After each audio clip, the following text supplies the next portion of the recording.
বিশ্বের মধ্যে একটা দেশ, যেই দেশের নাম ব্রাজিল, সেখানে প্রকাশ্য আযান দেওয়া নিষেধ। আরেকটা দেশ আর্জেন্টিনা, যেখানে প্রকাশ্য আল্লাহর নাম নেওয়া নিষেধ। ওই দেশ যেখানে আল্লাহর নাম নেওয়া হয় না, সেই দেশের সাপোর্ট নিয়ে বাংলাদেশের লাল সবুজের সোনার বাংলাদেশে ওই দেশের পতাকা মানাই না। তোকে মানলে মানার মতোই তোকে মানতে হবে।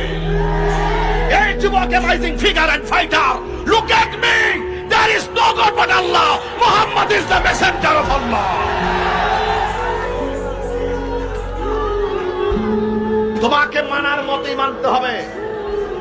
আজকে ভাইয়ে ভাইয়ে দ্বন্দ্ব হয়ে যাচ্ছে। এক বাবাকে দেখলাম, জিজ্ঞেস করলাম বিল্ডিং এর এই কালার কেন? বলে যে আমার ছেলে আর্জেন্টিনার সাপোর্টার, তাই আমি আর্জেন্টিনার পতাকা দিয়ে 10 তলা বিল্ডিংটারে সাজিয়েছি। ওই বিল্ডিং ভিন্ন দেশের পতাকা দিয়ে সাজাইবার